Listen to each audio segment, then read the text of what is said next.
دي طفلة سعيدة عايشة اليوم الأول من الدفعة الخامسة من مشروع أحلامها. أهلا بكم في صباح الخير. النهاردة مش يوم عادي، النهاردة أول يوم في جونيورز 5.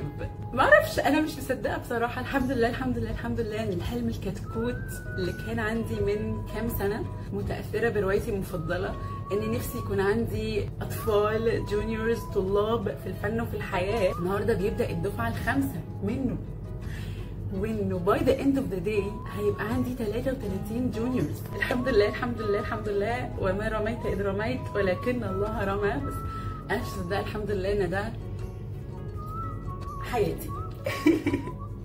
قررت افلوج ليكم في الفيديو ده اول يوم جونيورز، وازاي بجهز وبستعد لدفعه جديده، والاول يوم مع دفعه جديده، عشان اول يوم ده اهم يوم بيتبني عليه كل البرنامج اللي جاي. فيلا بينا نبدا. رب اشرح لي صدري ويسر لي امري واحلل عقدة من لساني يفقهوا قولي. اول حاجه بستعد بيها هي الدعاء وعقد النيه. انا بصراحه مش مقتنعه خالص انه كل الاستفاده اللي استفادوها الولاد في الاربع دفعات اللي فاتوا هي بشطارتي ولا مني ولا الكلام ده كله. ومع اني بدرس بس ستيل انا ما ببقاش فاهمه ازاي ربنا بيلهمني ان انا اساعدهم بالطريقه دي. فانا مؤمنه انه الموضوع اكبر بكتير مني، وانه ده رزق من ربنا وتيسير من ربنا. فدايما بدعي ربنا انه يفتح عليا اساعدهم، انه ييسر لي انه الخير ليهم يجي ويمر عن طريقي من عند ربنا، وييسر لي كمان ان هم كمان يفيدوني، وان هم يطلعوا مني حاجات انا ما كنتش عارفاها، ويكبروني ويساعدوني وانا اكبرهم واساعدهم. وحاجه تانية كمان، بحس ان قدر قوي ازاي الناس بتتجمع. يعني بحس ان اختيار ربنا لل6 7 8 اللي بيشكلوا الدفعه ده جزء من قدرنا. وبحس ان الولاد اللي بيجولي في كل وقت في حياتي، في كل سنه من سنين حياتي، في كل وقت من حياتي، انا قدري وهم قدرهم. فدايما دايما بطلب من ربنا وبدعي له انه ييسر اختيار الناس مع بعض، لانه انا بتكلم ان ده برنامج استضافه 14 يوم 6 ساعات في اليوم، فاحنا بنعيش مع بعض. فذس نمبر 1 preparation. تكنيكلي بقى، عايزين انتوا التكنيكلي صح؟ تعالوا بقى تكنيكلي. اوكي، اليوم الاول بالنسبه ليا بحب اسميه يوم الانتماء. او ماي جاد، ماي اولد سيلف لو شافت الفيديو ده بجد هتستغربني جدا. انا زمان كنت اول حاجه بفكر فيها لما باجي اروح اي مكان هي الحاجه اللي انا عايزه اعملها. وموضوع بقى الانتماء والفريق والقصص دي والاكتيفيتيز اللي بتخلينا ننتمي بجد ما كانش عندي اي طاقه خالص عليها، وكنت ببقى عايزه اوصل هاي يلا بقى هنعمل ايه. فذاتس واي انا عملت الورقه دي، علشان الولاد يبقوا من اول يوم عارفين احنا هنمشي ازاي. يعني هاخدهم من تعارف لتعارف لتعارف، هم عايزين يوصلوا بقى ليه هنعمل ايه. وده بيحصل فعلا. كنت يقولوا طب احنا هنعمل ايه النهارده، فانا ارجع معاهم للورقه اللي مكتوب فيها كل انشطه او خطوات الانتماء اللي احنا هنكون بنعملها، وهم بنفسهم اللي بعد ما بنعمل كل حاجه بيعملوا صح قدامها عشان ينتراكت معاها. احنا حتى بنعمل نشاط وبنحضر لنشاط، بس كلهم في اطار الانتماء. احنا كده جهزنا الاول نشاط. اعمل صح عند دي، برافو عليك.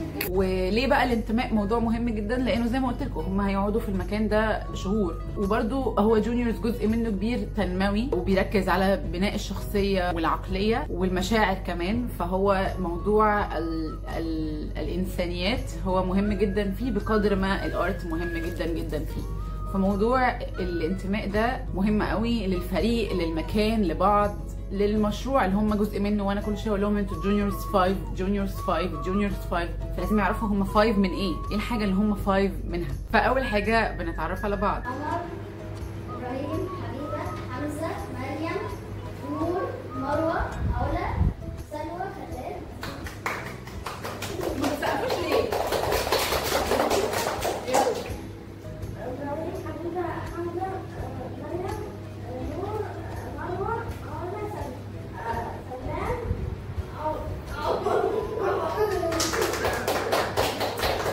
ماشي يلا اتفضلي. وما بنخرجش من اول تمرين ده الا واحنا متعرفين على بعض كلنا، كل واحد حافظ اسماء التانيين وبنقعد نراجع كل شويه. 1 2 3 4 ماشي 5 ماشي 7 اوكي. موضوع الارقام ده انا طورته في نص جونيورز 2. بصراحه هو ده ملوش بس فايده في الانتماء، هو ليه فايده في الانتماء ان احنا نبقى عارفين بعض بالتدريج، بس ليه فايده كمان بقى في التنظيم بالنسبه لي، ودي بتيجي بعد كده في القواعد. انا بساعدهم بالدور، لان انا بحس في جونيورز 2 انه لما بيبقوا محتاجين مساعده في حاجه كله بيقعد يتكلم مع بعضه وانا بحس انه فطورت كده قاعده انه انا محتاجه اديهم ارقام. بحب الرسم، بحب التلوين، وبحب القص. وبعد ما بتقصي بتعملي ايه؟ بلزق. اوكي. انا اسمي حماد وبحب لعب الكورة وبحب الكشافة وبحب انا هروح السنة الجاية. طب احنا ما سمعناش الكوره والكشافه والبلاي ستيشن. اوكي. ثانيه واحده، يعني انا عماله اشارككم خبرات حياتي اللي وصلت لها بالتراي اند ايرور وانتوا مش عاملين سبسكرايب. لو سمحتوا اعملوا سبسكرايب وبعدين نكمل الفيديو، عشان اقول ان في انتماء كمان للفريق وللاشخاص. محتاجه ان الانتماء ده مش يكون كله ان انا عماله اعرف عن المكان وعن الفريق وعن الاشخاص، محتاجه احس ان انا واحد من المكان والفريق والاشخاص، فلازم كل حد منهم ياخد قدر من الاتنشن. فالنشاط اللي احنا بنجهز له اول يوم، مع اننا في ترتيب الانشطه اللي احنا بنشتغلها مش بنشتغله بدري، بس انا بحب اجهز له في اول يوم اللي هو اليوم بتاع التعارف والانتماء وكل ده، هو الفوتو كولاج. لانه فوتو كولاج هو ان انا بسالهم اسئله كتير عن نفسهم وهم بيجاوبوا اجابات عن نفسهم، بعدين بنروح نجمع صور وبطبعها لهم وبنبدا نعمل فوتو كولاج. فالكثير والكثير والكثير من الاسئله اللي بتساعدهم هم ينفتحوا ويتسمعوا من الاخرين ويسمعوا الاخرين بصعوبه عادي جدا لانه لسه بنتعلم، بس ده برضو بيعمل جزء من الانتماء، بيساعدنا نعرف عن بعض. كمان بنعلق على بعض الحاجات كده بنبروزها، فبيساعدنا نعرف عن بعض. شايفين هنجهز لاول نشاط؟ نجهز لاول نشاط اللي هو الفوتو كولاج.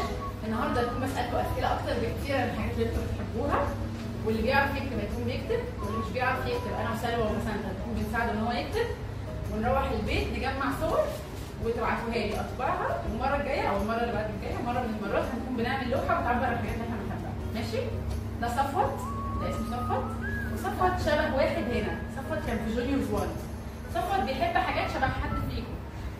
استنى اللي عارف يقول انا ده محمد قصدي محمد.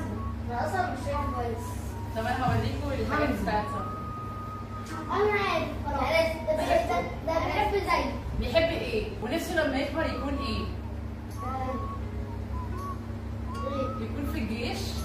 طب ومين اكتر سوبر هيرو بيحبه؟ سبايدر مان. سبايدر مان. انا برضه. كمان؟ ومين اكتر حيوان بيحبه؟ شايفين؟ الفهد. صفوت اللي احنا بنتفرج على لوحته في الفيديو ده هو من جونيورز 1، فانا بعرفهم على جونيورز هنعمل ايه خلال البرنامج من خلال شغل الدفعات القديمه. فمن ناحيه بيعرفوا عن البرنامج وعن هيعملوا ايه، من ناحيه بيعرفوا عن الدفعات القديمه، فده الجزء اللي هو بتاع الانتماء للمشروع، ان هم 5 من ايه. ولو لاحظتوا هو احنا بنتكلم ان هو عنده اهتمامات مشتركه مع حد من الموجودين في المكان، وهم بدأوا كلهم يعرفوا هو مين. فده اللي انا بكلمكم فيه، ان احنا بنبقى عارفين اهتمامات بعض.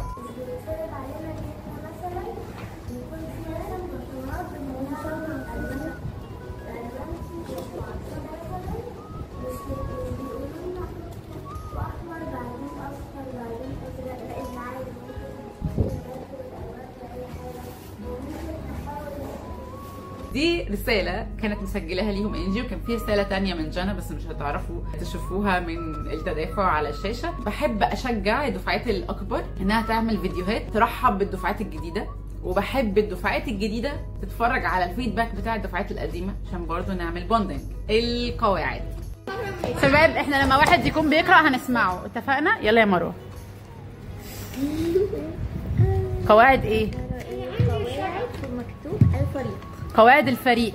قواعد اول مره بدات اعملها كان قبل جونيورز 2 في 2023، ولكن بطورها طول الوقت من اللي بنمر بيه مع بعض. يعني زي ما قلت لكم مثلا في موضوع الترقيم ده وان انا بساعدهم بالدور، دي ما كانتش حاجه موجوده في جونيورز 2 او قبل جونيورز 2، دي ما كانتش في الورق اللي انا حطيته في البوكس من اول جونيورز 2، دي طورتها مع جونيورز 2. فالقواعد حاجه بتطلع مع الوقت عشان تساعدنا بناء على الحاجات اللي احنا بنمر بيها. فلو انتوا عايزين تعملوا حاجه زي كده مش هتبقى حاجه ثابته، هتبقى حاجه انتوا بتطوروها. هم كلهم 8 قواعد وهم 3 ولاد 8 ولاد. ايه اللي انا بقوله ده؟ هم 8 قواعد وهم 8 جونيورز، فكل واحد بيقول واحده. بكون قصدي ان انا ادي وقت كبير لكل قاعده ان هم نفسهم اللي بلسانهم يقولوا ليه القاعده دي مهمه، وبنراجع القواعد دي اول كل يوم لحد ما الاقيها خلاص انعكست في الاسلوب بتاعهم وفي كلامهم مع بعض وهم قاعدين وفي تصرفهم في المكان وكده. وزي ما قلت لكم كل ما القواعد كانت اقل كل ما هيفضلوا فاكرينها وهتنعكس في تصرفاتهم اكتر. فمش بكتر القواعد، هم 8 على قدهم. ولما بدات خالص كانوا 6 بس، في 2 طورتهم مع الوقت. الانتماء للمكان. بكره يلا بيك يلا. افكر على اهم اوضه في البيت. حمام المكان الوحيد اللي الباب بتاعه لازم يكون مفتوح، عشان لما نلاقي بابه مقفول ده معناه ان في حد جوه. خلاص ثانية واحدة بس. حد ممنوع حد يقفل على نفسه من جوه بالمفتاح. احنا لما نلاقي الباب مقفول هنعرف ان حد جوه مش هنقفل، بس لو حد قفل على نفسه الباب بالمفتاح وبعد الشر حصل له اي حاجة اتزحلق او اي حاجة مش هنعرف ندخل ننقذه. خلاص هم هيعيشوا هنا فلازم يعرفوا كل مكان بنعمل فيه ايه، ولازم يتعرفوا على الخامات اللي موجوده عندنا، ولما يحبوا يجيبوا خامه معينه بيجيبوها منين. وطالما هي معايشه فهم ليهم فول اكسس على حاجات عايشين هنا بيتصرفوا، مش معقول كل ما يحتاجوا حاجه ممكن نجيب كذا، لا. فبعرفهم ايه الحاجات اللي هم ليهم فول اكسس تماما عليها، بشرط ان احنا نلتزم بالقواعد بتاعت ان احنا بنحافظ على الخامات بتاعتنا. لما بنستخدم فرشه بنغسلها، ما بنهدرش الخامات، ناخد كتير عادي طالما هنستخدمه، لكن ما ناخدش حته قد كده واحنا محتاجين حته قد كده. هنا في الطرات اللي احنا هنستخدمها وقت التطريز، دي اللوحه اللي احنا بنتعلم فيها، ودي الخيوط اللي احنا هنستخدمها لما كل العلبه دي تفضى. بس انا الحقيقه مش بعرف اخيط وخايفه ان انا اخيط. ما انا بعمل ايه هنا؟ انا بعلمك ماشي. طيب اكون واقفه جنبك. هنا بيكون في الدبابيس عشان نحطها فيها عشان ايه ما تعورناش، ودي فيها خامات، وده خيط مش هنستخدمه دلوقتي، وده لولي اللي في العلبه ده، وده خرز وده خرز وده خرز وده خرز. يا لهوي. وهنا في بكر الخياطه خيوط والابر ماشي. فجوله في المكان بقى جميل ليه؟ لانه حركي، هم عايزين بقى يتحركوا في اول يوم. دي اوضتي المفضله.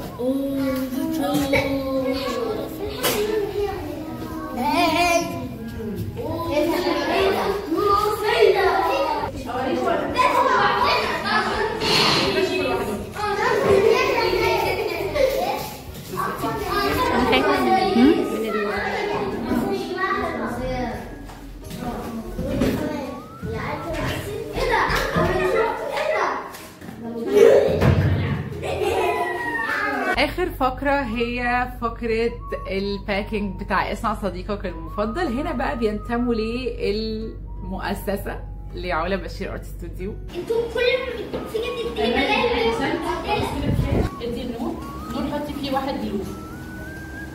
شطوره.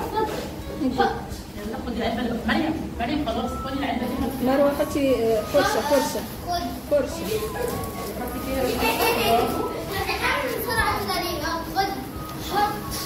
الفكره دي طلعت اول مره في جونيورز 1، طلعت بعد ما هم لعبوا باصنع صديقك المفضل. يعني هم لعبوا باصنع صديقك المفضل اول يوم، عملوا باكينج تاني يوم، وبعدين اتحمسوا قوي للموضوع وكانوا عايزين يلعبوا باصنع صديقك المفضل تاني. فغيرت بقى الترتيب، بقيت اعمل الباكينج اول يوم واللعب تاني يوم، عشان هما بيبقوا لما بييجوا يلعبوا مش بيبقوا مستوعبين قد ايه اللعبه فيها حاجات كتير قوي، فالباكينج بيحمسهم قوي للعب. فاحنا اول يوم دلوقتي بقينا بنعمل باكينج وبقينا نلعب بيها تاني يوم. وشجعوني ان انا قبل ما انزل اقعد اجهز شويه ورق جديد لاصنع صديقك المفضل، عشان كنت محتاجه تريفل الاوراق الملونه اللي احنا بنحطها في اللعبه. فشكرا يا جونيورز. لو عايزين تطلبوا اصنع صديقك المفضل تقدروا تطلبوها من اللينكس الموجوده تحت في الديسكريبشن.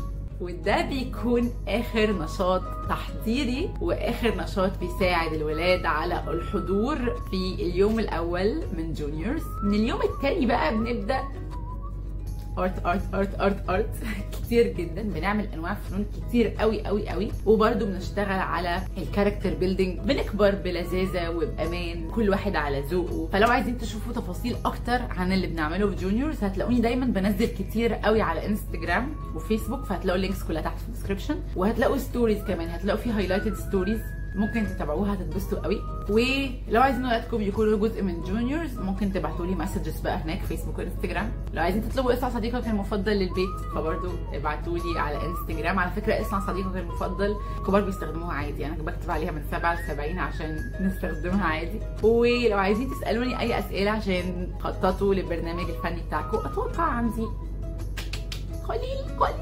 قليل جدا من الخبره اللي ممكن اساعدكم بيها. يا رب الفيديو ده كان جميل ليكم. انا مبسوطه بصراحه، الحمد لله الحمد لله الحمد لله. جونيورز بالنسبه لي يعني بحس ان انا شخصيا اللي بكبر معاهم. يعني بجد بجد بجد الاطفال اكتر حاجه ممكن تساعدك تكبري، لان عندهم قدر من الصدق والشفافيه بجد. وانتي بتلاقي ان كل حاجه انتي بتقوليها لهم يعني بمنتهى البساطه، طب ما تقوليها لنفسك.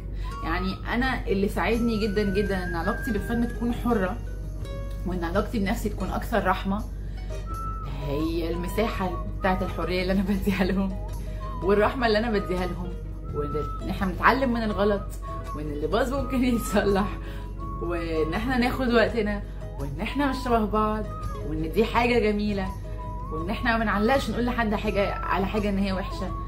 طب انت ما بتعمليش كده على نفسك ليه؟ فبصراحه يعني انا جونيورز اولا يعني انا دلوقتي بدرس ودرست، بس انا لما بدات ببروسيسنج شخصي تماما. يعني بدات انه طب انت كنت تحبي يتعمل معاكي ايه وانت طفله، وبعمله معاهم بس كده. بعدين لما بدأوا الناس تشاور لي على حاجات اتعلمها، لقيت انه ايه ده، انا بطبق قواعد في علم النفس وفي التربيه وفي الحاجات دي. طب ما اروح اشوف. انا اصلا دايما بتعلم كده، يعني انا بتعلم ان انا اشوف اللي انا عملته بالفطره ده اسمه ايه في العلم عشان ابقى بعمله عن وعي. لكن بحس ان فعلا لان هم اقرب للفطره فهم بيطلعوا منك الصح، خاصة لما انت يكون عندك فعلا صدق نية. ودايما بقول انه كل الاطفال محتاجين المساحة الحرة الواسعة دي اللي احنا بنكبر فيها كل حاجة، بس بمساحة راحة ومرونة عالية قوي. ما اعتقدش ان في اطفال كتير بيقابلوها في اماكن كتير، لانه زي ما كنت بقول في الفيديو ديسكريبشن بتاع جونيورز انه اي مكان بنروح نتعلم فيه اي حاجه احنا رايحين ناخد كورس، ففي عدد محدد من الخامات موجود، في وقت محدد لكل حاجه. الدنيا عندي فيها براح شويه. ده بيبقى بريشر عليا ان انا عندي 8 اولاد او 6 اولاد، بقى محتاجه ان انا اخلي كل واحد مرتاح وفي نفس الوقت البرنامج ماشي. بس ات ورث ات بصراحه، ات ورث ات. لو ولادكم ما عندهمش مساحه ان هم يلعبوا في الشارع تخيلوا بقى هم كانهم بيلعبوا في الشارع بس في اشراف من حد كبير، بس الاشراف ده من بعيد، فهو سايب لهم مساحه يتفاعلوا مع بعض ويكبروا ويغلطوا ويصلحوا كل الحاجات دي، بس في اشراف من حد كبير. بجد يا ريتني كنت دخلت الجونيورز وانا جونيور. لو انبسطتوا من الفيديو متنسوش تعملوا سبسكرايب. انا عمري ليه ما بقول للناس تعمل سبسكرايب يا جماعه؟ لو انبسطتوا في الفيديو ده ما تنسوش تعملوا سبسكرايب. وزي ما جونيورز اكبر مني بكتير، انتوا كمان ما تنسوش تكونوا دايما مبسوطين وتملوا العالم حاجات حلوه اكبر منكم بكتير. سلام.